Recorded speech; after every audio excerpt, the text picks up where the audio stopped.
From the football field now, we switch gears to the sport of F1, where Kelly Gregg sat down again with our regular race expert, JC Cote.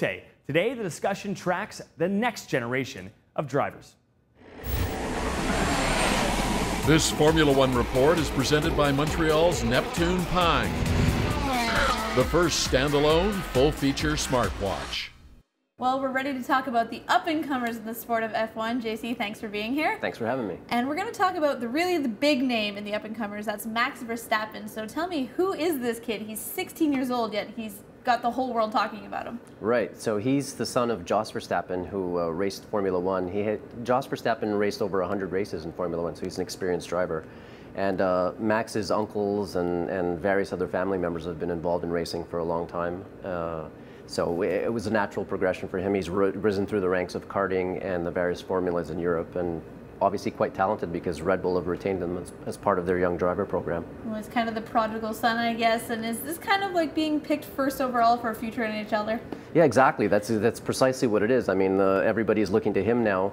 A lot of pressure on him, and he has to deliver on past performances and also the expectations that are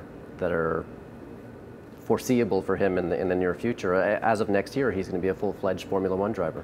Okay, well, at 16, I was begging my dad to borrow his car, yet he is driving, a car that has 800 horsepower. So how exactly does he do that? What's going on there? Yeah, I know it's a little bit of a disconnect, and I myself can't really wrap my head around it, but not being of legal age to drive a regular car and being put in a Formula One car like that, it's quite risky, and I'm sure it's a very steep learning curve for him, and I wish him the best. Okay, well, like any teenager, got into a bit of a fender bender. I know I've had a few in my time, but this one on an F1 track can be a bit more serious. So what exactly happened in Rotterdam? Well, he was at the end of a demonstration run, and he came to a little part of the spectator area where he was supposed to do some donuts, whereas essentially he has one foot on the brake and one foot on the gas, and the steering wheel turned all the way around, and when he lets go of the brake, the car just spins around. And the way to stop the donut is to remove your foot from the gas pedal, and he did it a little bit too late and smacked the barriers and crunched the front of the car. Well, I know a few of my fender benders have been doing donuts in the yard, but never quite like that. But Max Verstappen, we have our own kind of version here. We have Lance Stroll. So how similar are the two?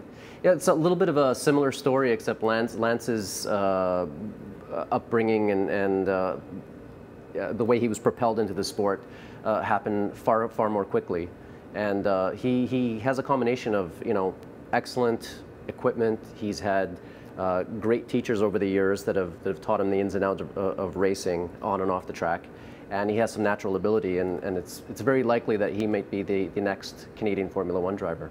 Okay, well, I know in my 20s, I'm just looking to drive a car as fast as these teenagers are, so I'm very jealous. But JC, thanks so much, and maybe next time we'll be in the car together. Thanks. This Formula One report has been presented by Montreal's Neptune Pine. Make calls, text, surf, and more without tethering.